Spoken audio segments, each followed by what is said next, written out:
अधिक प्रतिशत की मांग जो पासवान समाज कर रहा है, ये मांग इसलिए है क्योंकि इस नौकरियों में लंबे समय से या कहे पारिवारिक रूप से ये पीढ़ियां चलती हुई नजर आई हैं और बिहार में चौकीदारी का काम उन्होंने किया है और ये कोई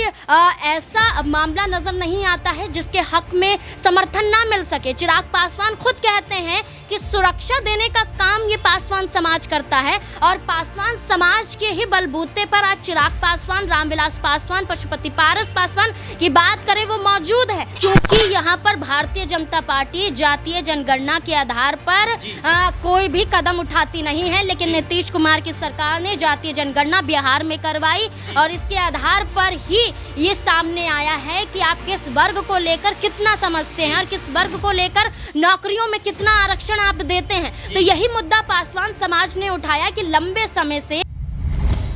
तो क्या पासवानों पर लाठीचार्ज करवाना नीतीश कुमार को महंगा पड़ेगा? क्या चिराग पासवान अब नीतीश कुमार से बगावत करेंगे? बिहार विधानसभा चुनाव से पहले जिस तरीके से पासवान समाज ने कहीं न कहीं नीतीश कुमार के लिए मुश्किलें खड़ी कर दी है तमाम मांगों को लेकर के, इस मुद्दे पर चर्चा करेंगे हम नाजमीन से। नाजमीन विस्तार पूर्वक इस तमाम तरह की जो खबरें हैं इस पर नजरें बनाई। सबसे पहला सवाल नाजमीन यही रहेगा कि पासवान समाज की क्या मांगे हैं जिसको लेकर के ये पूरा जो प्रदर्शन है वो कहीं ना कहीं पटना में देखा गया, किस तरीके से वहाँ पे परिस्थितियां हमें देखने को मिली? देखिए, बिल्कुल जिस तरीके से आपने ये मुद्दा उठाया, इस मुद्दे के तहत देखा जाए तो लोकसभा चुनाव बीत जाता है। लोकसभा चुनाव बीत जाने के बाद पासवान समाज अपने हक की लड़ाई लड़ते हुए आगे आते हैं। कारगिल चौक पर यह विरोध प्रदर्शन 23 मार्च को शुरू होता है, जिस दिन लोकसभा के अंदर बजट पेश हो रहा होता है और जिस दिन बिहार विधानसभा के अंदर दूसरे दिन की कार्यवाही चालू रहती है। वहां हंगामा, लोकसभा में बजट पेश और बिहार में कारगिल चौक से प्रदर्शनकारी निकलते हैं अपनी मांगों को लेकर। मांगे आपके सामने पढ़कर बता देते हैं, कहीं कुछ गड़बड़ ना हो जाए। जिसमें पासवान समाज की जो मुख्य मांगे हैं वो चौकीदार दफादारी पर 80% पासवान समाज की बहाली हो। ये वो बहाली की बात कर रहे हैं जो पुश्तैनी नौकरियां हैं जहां पर वो चौकीदारी करते हैं और इसी मामले में 80% वो कहते हैं कि हमारी भागीदारी होनी चाहिए, नई बहाली पर रोक लगाने की बात वो करते हैं। इसके साथ साथ पासवान समाज के कुल देवता बाबा चौहरमल की तीर्थ स्थल 4D मोकामा मंदिर स्मारक का निर्माण करना यहाँ पर उनकी दूसरी मांग है। यहाँ पर तीसरी मांग वो ये कहते हुए नजर आते हैं कि जो भोला पासवान है और जो पूर्व केंद्रीय मंत्री हैं रामविलास पासवान, उनका स्मारक बनाया जाए, ये तीसरी मांग है। भारतीय सेना में दुसाज रेजिडेंट का गठन किया जाए, चौथी मांग है। टोला सेवक एवं विकास मित्र में पासवान समाज की भी नियुक्ति हो, ये यहाँ पर पांचवी मांग है उनकी। बिहार में 65% आरक्षण को पुनः बहाल किया जाए, जो ये आखिरी मांग है। इस मांग को लेकर तो तेजस्वी यादव ने भी मुद्दा उठाया कि हम 50% तक सीमित रहना नहीं चाहते हैं।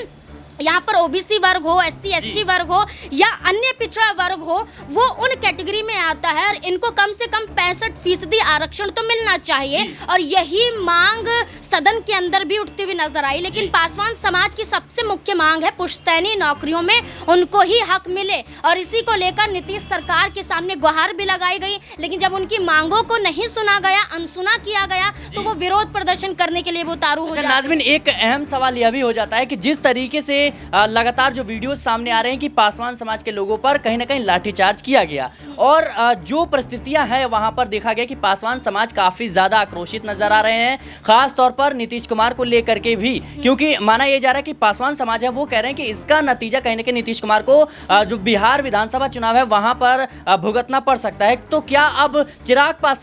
पासवान भी इस पूरे के पूरे मामले में फंसते हुए नजर आ सकते हैं? देखिए, चिराग पासवान की बात करें तो उन्होंने 23 जुलाई के बाद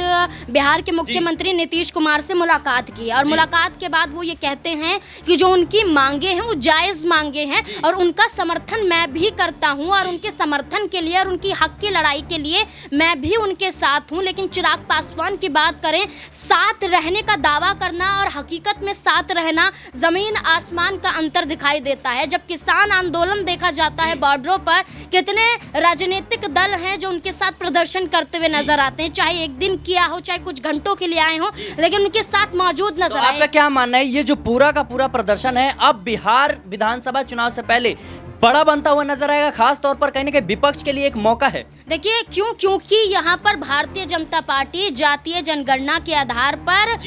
कोई भी कदम उठाती नहीं है, लेकिन नीतीश कुमार की सरकार ने जातीय जनगणना बिहार में करवाई और इसके आधार पर ही ये सामने आया है कि आप किस वर्ग को लेकर कितना समझते हैं और किस वर्ग को लेकर नौकरियों में कितना आरक्षण आप देते हैं। तो यही मुद्दा पासवान समाज ने उठाया कि लंबे समय से, जब से ये जो दफादार चौकीदार जो नौकरियां हैं, इन नौकरियों में देखा जाए तो ये देखा जा रहा था कि नई बहाली होगी, ना तो नई बहाली होती है और ना ही पासवान समाज को नौकरी।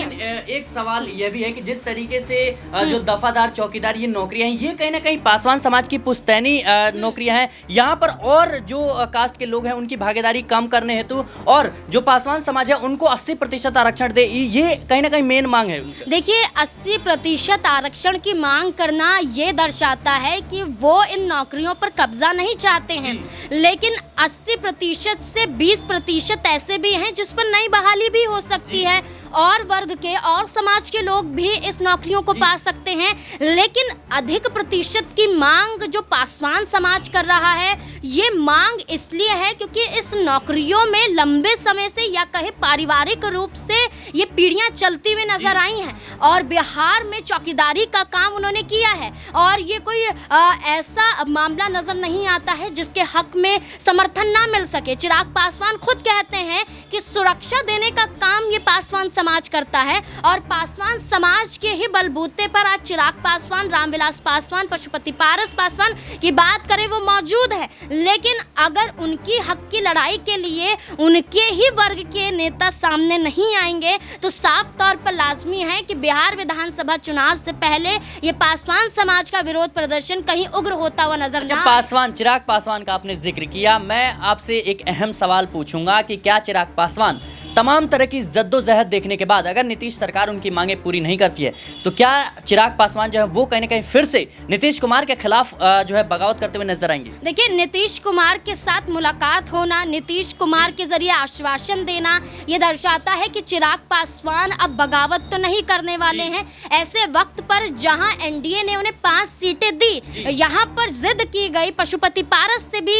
यहाँ पर केंद्रीय मंत्री पद छीना गया, साथ ही साथ हाजीपुर सीट भी छीनी गई, इस आधार पर कि चिराग पासवान एनडीए के लिए एक बड़ा चेहरा बन चुके हैं। लेकिन सामने विधानसभा चुनाव है और जो पासवान समाज है उन्होंने कहीं ना कहीं चिराग पासवान पर भरोसा जताया, उनके पिता स्वर्गीय रामविलास पासवान पर भी कहीं ना कहीं काफी ज्यादा भरोसा जताया था। लेकिन अब जिस तरीके से परिस्थितियां बदल रही हैं, चिराग पासवान कहीं ना कहीं एनडीए के साथ है, केंद्र में भी सरकार है, बिहार में भी सरकार है, इसके बावजूद अगर इनकी मांगे पूरी नहीं होती तो क्या विपक्ष के लिए एक मौका है और चिराग पासवान कहीं ना कहीं अब पाला बदलते हुए नजर आ सकते? देखिए विपक्ष के पास तो कई मौके हैं, बिहार को विशेष राज्य का दर्जा ना मिलना, बिहार में पासवान समाज का विरोध करना, बिहार में बजट को लेकर सिर्फ दावे करना और बजट के दौरान आर्थिक पैकेज की सहायता करना, लेकिन वो कब हकीकत में बिहार में तब्दील होता हुआ नजर आएगा? क्या नीतीश सरकार ने जिस तरीके से एनडीए के साथ दावा कर दिया है, क्या वो दावा टिका रहेगा? कई ऐसे मुद्दे हैं जहां विपक्षी पार्टियां केंद्र सरकार को घेर रही हैं, वहीं राज्य में नीतीश सरकार को घेरती हुई नजर आ रही हैं। इस कड़ी में चिराग पासवान भी बड़ी भूमिका एनडीए की तरफ से निभाते हैं और ऐसे में दावा किया जा रहा है कि चिराग पासवान को लेकर पासवान समाज के जरिए